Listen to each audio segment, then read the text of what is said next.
Bonjour à toutes et à tous, je suis ravi de vous retrouver aujourd'hui, dimanche 13 octobre 2024. On va parler de l'actualité autour de l'endométriose. Un nouveau test est né, par contre c'est un test fécal, donc il faudra donner vos selles. On va voir en détail ça et on va voir pourquoi il faut se battre. Même la BBC se bat pour faire valoir un petit peu les droits des patientes. Et il faut en parler de cette maladie qui est encore trop sous-diagnostiquée, sous-recherchée, sous-traitée. Cette chaîne est indépendante, je vous rappelle. Je ne fais pas de pub ni pour moi ni pour personne. Donc abonnez-vous.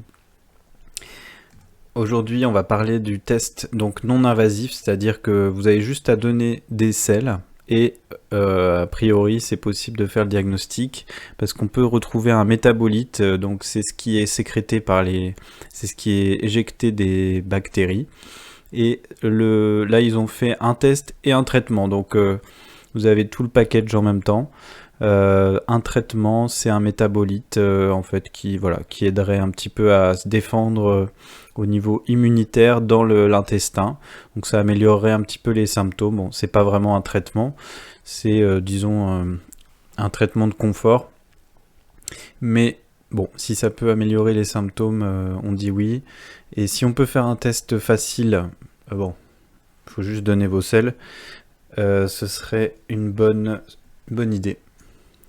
Une bonne nouvelle à Nantes, un congé menstruel est enfin adopté après des semaines de combat.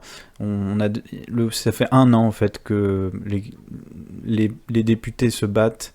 Bon, les députés de gauche, hein, on va pas se mentir, pour un congé menstruel.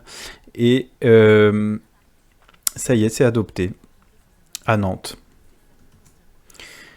Ensuite, la BBC, alors là, ils ont tapé force sur le gouvernement, sur le système de santé, parce qu'au Royaume-Uni, c'est catastrophique, vous pouvez pas avoir un diagnostic facilement, c'est presque pire qu'en France.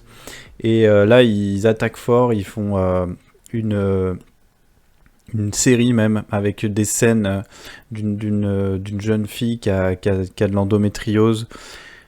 Et c'est hyper réaliste, donc vous pouvez aller voir, je vous mettrai le lien sur le petit extrait, c'est assez sympa, parce que on voit que le médecin il est complètement incompétent, enfin bon, c'est très réaliste.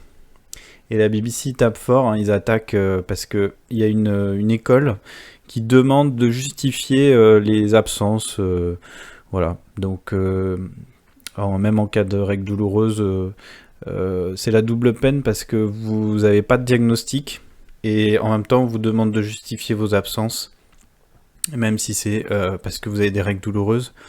Et donc si vous n'avez pas de diagnostic, bah, vous n'avez pas de justification médicale et ils vous pénalisent. Donc c'est complètement scandaleux. Donc la BBC attaque et la BBC contre-attaque encore avec cette interview d'une patiente. Et ce qui est intéressant, c'est que en fait, cette patiente, elle a eu un cancer plus jeune et elle dit que en fait, l'endométriose, c'est presque, c'est pas pire, mais c'est au même niveau que ce qu'elle a vécu avec le cancer. Et bah, je trouve que c'est intéressant. On entend beaucoup plus ce mot parce que effectivement, on n'en meurt pas de l'endométriose, mais la qualité de vie, elle est catastrophique. Et finalement, bah, c'est ça qui compte. C'est la qualité de vie. Et là, ce qui est assez marquant, c'est que vous n'avez pas vous avez pas de traitement. Vous n'avez pas même pas de diagnostic facilement. Donc, c'est presque pire parce que le cancer, parce que vous n'avez aucun financement, vous n'avez aucun traitement, et on vous prend un peu voilà, on va le dire, hein, on vous prend pour une folle quand vous vous plaignez. Donc il faut essayer de comprendre un petit peu ce que vivent les patientes pour essayer de s'activer, que les médecins s'activent. Et pourquoi la BBC voilà, en a marre, c'est que tous les jours, il y a des témoignages de femmes. Voilà. Pendant 9 ans, on m'a dit que j'avais le côlon irritable. Voilà, elle n'a pas été diagnostiquée, cette patiente. Et elle avait mal, elle avait des règles douloureuses, elle s'évanouissait. Et on lui disait non, vous avez le côlon irritable. Pareil, cette patiente, alors elle a eu une hystérectomie et elle n'a pas le droit de congeler ses ovocytes. Donc ça c'est pareil au Royaume-Uni, c'est catastrophique. Et cette patiente, on lui a enlevé l'appendice, on lui a dit qu'elle avait l'appendicite, on lui avait dit qu'elle avait les ovaires polykystiques. En fait, elle avait l'endométriose. Et voilà, elle a souffert pendant des années. Voilà, elle dit qu'elle a été manipulée médicalement. Je sais pas si c'est le bon terme, mais en tout cas, tout ça, c'est du... Voilà, tous les jours. Vous avez des articles comme ça tous les jours de patientes qui... On leur dit, bah, c'est pas grave, vous allez pas mourir. Vous allez pas en mourir. Bah non, la douleur, on n'en meurt pas, mais on s'évanouit. Donc je sais pas ce qu'il faut de plus pour que l'endométriose soit reconnue. Effectivement, c'est pas un problème de santé, c'est un problème de société, et si elle n'est pas reconnue, c'est que c'est par sexisme, tout simplement. Et en France aussi, il n'y a pas qu'au Royaume-Uni, hein, des patientes... voilà, cette patiente, elle a écrit un livre pour raconter un peu son histoire terrible. Et voilà, tant de souffrance, c'est pas possible. On peut pas rester comme ça. Voilà, elle parle aussi de cancer blanc. Donc, je trouve que c'est intéressant que, voilà, on arrête d'avoir des tabous autour de l'endométriose. Oui, ça fait mal. Oui, il y a des règles abondantes. Oui, c'est comme un cancer. Et il y a des symptômes qu'on connaît finalement pas tant que ça, même que je pense que les médecins ne connaissent pas, mais finalement un des symptômes les plus courants en cas d'endométriose, finalement c'est la fatigue chronique. Ça peut être aussi les brûlures gastriques, les douleurs gastriques, ça peut être même des maux de tête. Voilà, et les règles abondantes aussi. Les règles abondantes, honnêtement, il y a encore 1 ou 2 ans, je pensais pas que l'endométriose pouvait provoquer des règles abondantes.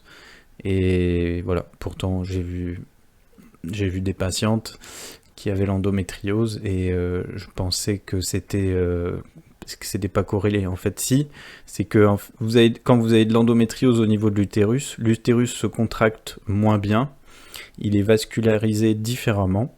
Et donc, ce qui arrête les saignements, c'est le fait de contracter l'utérus, que l'utérus se contracte correctement. Et si l'utérus ne se contracte pas correctement, vous avez des saignements abondants. Voilà le mécanisme. J'ai découvert ça récemment. Et donc, c'est même prouvé que le reflux gastro-œsophagien, voilà, les brûlures au niveau de l'œsophage, c'est corrélé à l'endométriose. Alors après, si vous prenez régulièrement des anti-inflammatoires, vous allez aussi avoir un reflux, mais ça peut être directement lié par l'inflammation. Et pourtant, ça coûte très cher, ça coûte des milliards d'euros, et on ne fait rien. Les patients ne peuvent pas travailler. Donc, je pense que là, il y a eu une petite prise de conscience. Quand on parle d'argent, qu'on dit que ça coûte cher à la société, là on commence un petit peu à lever le nez, mais c'est pas encore ça. Et donc effectivement, on voit ce journal témoignage qui dit effectivement l'endométriose, pas un problème de femme, mais un problème de société. Et finalement, c'est un peu triste, mais vous voyez, vous avez des articles comme ça qui vous disent, voilà, en aménageant votre chambre, ça va aider à gérer l'endométriose. Voilà, c'est un petit peu triste, on en est là. Je sais pas quoi dire de ça. Mais voilà, on va finir sur une belle note. Une patiente, une femme qui se bat de récolter des fonds pour l'endométriose. Et elle fait les marathons, les 6 marathons principaux dans le monde. Et malgré la maladie, voilà, elle arrive à avoir à faire des performances physiques. Donc moi, je suis un peu admiratif de ces patientes qui arrivent à des miracles, on peut dire. Je pense qu'on s'en rend pas compte parce que voilà, vous dites bah oui, elle court, c'est très bien, mais en fait quand vous avez de l'endométriose, c'est surhumain de courir le marathon. Et là, elle fait tous les marathons du monde, enfin les 6 principaux. Donc bravo à elle. Et courage à tous et toutes. Et Endo Girl, Endo Boy. On se retrouve la semaine prochaine.